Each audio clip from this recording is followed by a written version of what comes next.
All right, let's talk for a second. More than a second.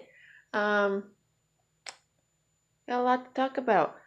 So we had the season finale of the Cup Series at Indy, and it did not disappoint.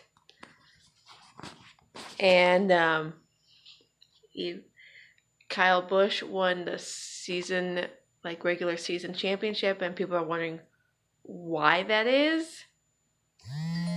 Pay attention to the points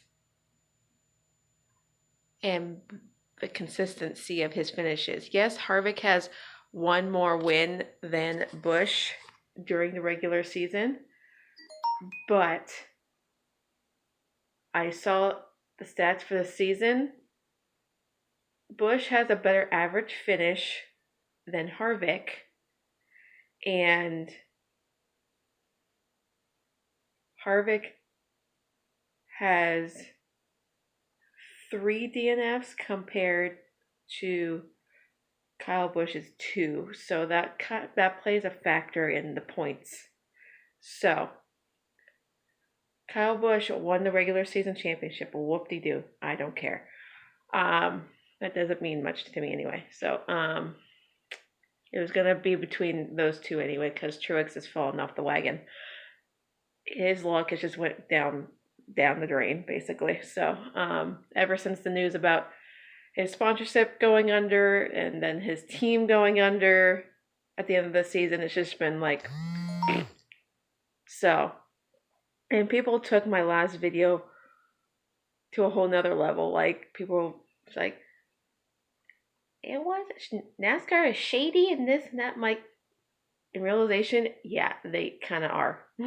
Last year, that whole season was kind of shady with Truex, and if you notice a trend with his 1.5 mile or more cars, like the back of his car looks exactly the same. Blown out tires and a destroyed back end of the car. That way they can't inspect that part of the car and they can't read it, so they're trying to hide something. That's just my take.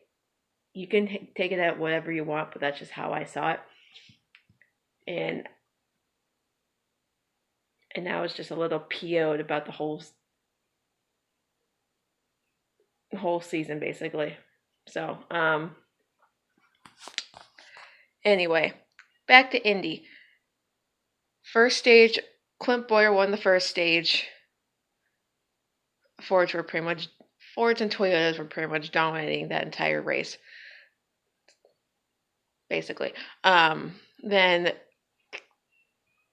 the big shocker here was Matt Kenseth, running in the 6th, was running really well and won stage 2 of that race. No one saw him running that well there, but in realization, in his career, he's run well at the Brickyard. So, but there was a lot of wrecks and some stupidity from Denny Hamlin and his post-race interview and his la-da. I'll get to that in a second. But near the end, we had a wreck between like 2 low-budget team cars, which what happens. And Bubba lost his brakes yet again. So that's just how it goes.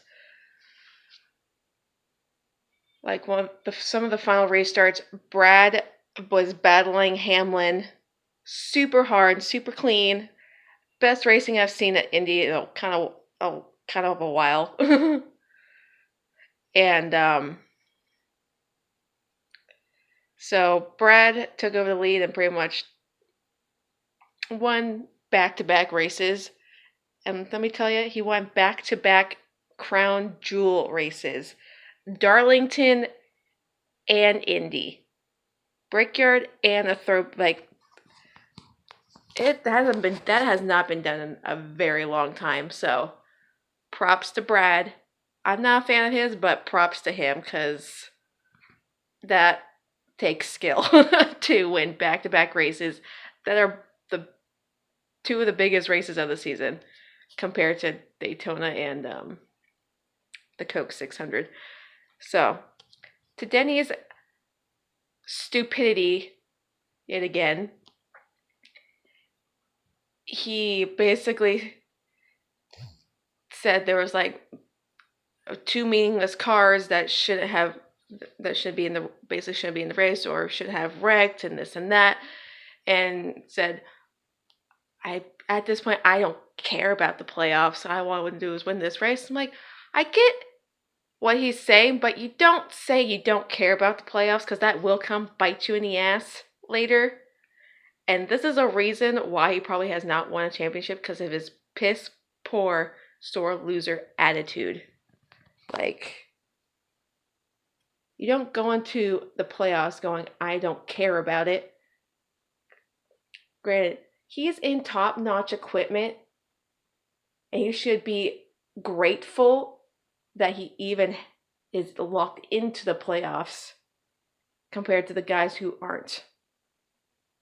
And they have little to no resources to run up front consistently like Hamlin does, or just anyone in JGR, Stewart-Haas, Hendrick, Penske, those teams.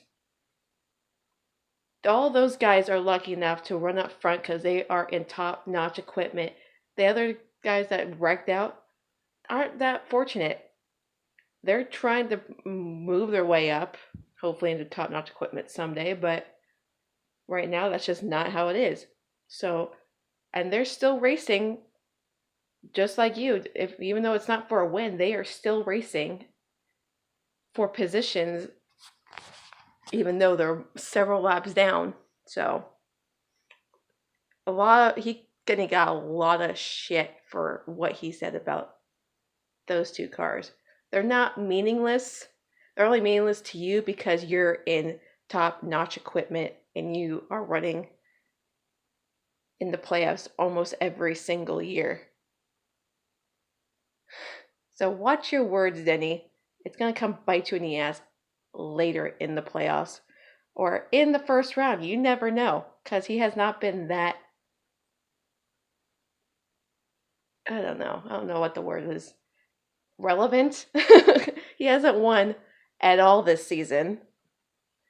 Every time he either gets the pole or it like gets a good starting position, he bites himself in the ass, or it's just, he's basically like Larson. He hasn't won at all this season, leads a bunch of laps or gets the pole and does nothing with it. So, let's talk about the Xfinity race. Handful of Cup drivers were in that race. Blaney, Chase, Ty, Austin, and I think there was another one, but I don't remember.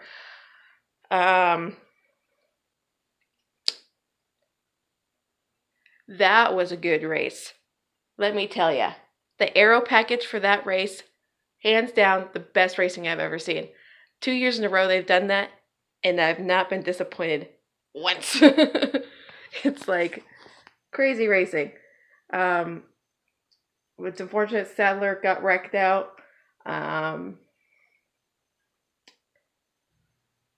Again, Cindric with his, I think, still karma's biting him in the ass since last year.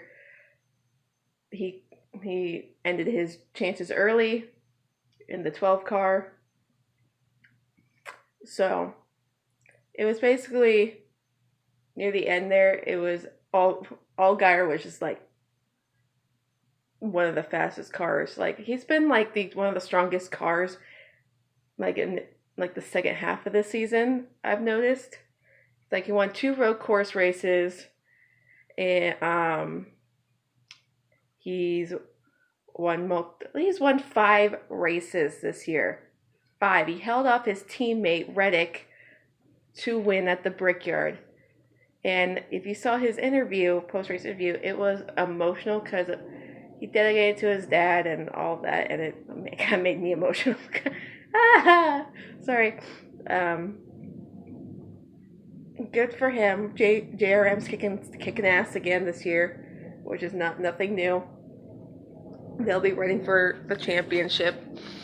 Their regular season finale ends next weekend, or this coming weekend at Vegas. I'm planning on going, but now that I think about it, I probably can't. So, but man, oh man, that was some good racing.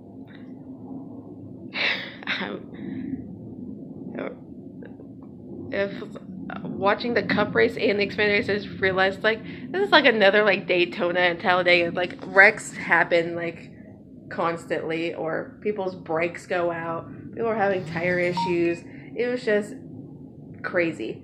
So now that Allgaier's won 5 races, I feel like he's gonna win the regular season championship because he's kind of pulled away from Bell and become one of the strongest drivers in the field and has probably the best shot at the championship with how consistent he has been the last like month, basically, month or two. So I have a feeling that's my prediction. Who's gonna win the championship? That's just me. Bell still has a shot too. I'm not counting him out, but Allgaier, as of right now, looks like the strong favorite, along with pretty much anyone in the JRM stable who is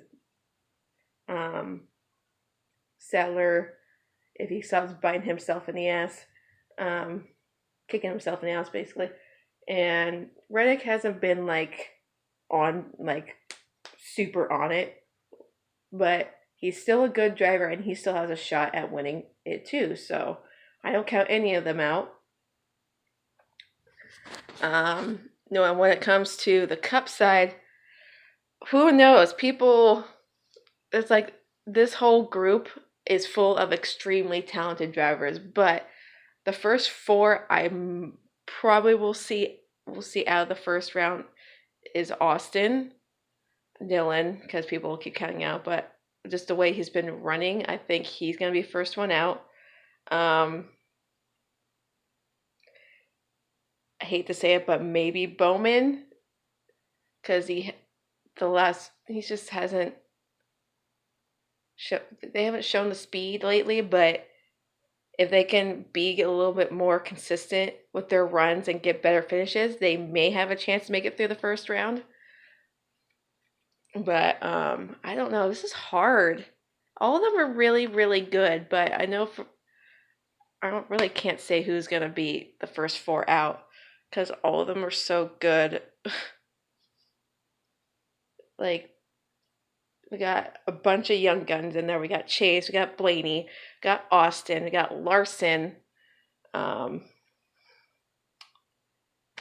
Man, it's gonna be a crazy 10 weeks, let me tell you. But with Vegas coming up, I feel like Harvick's gonna take that one. Harvick or maybe Truex, but Truex hasn't shown the speed or consistency lately. He's just had super bad luck. But who knows? These races are becoming unpredictable as of late.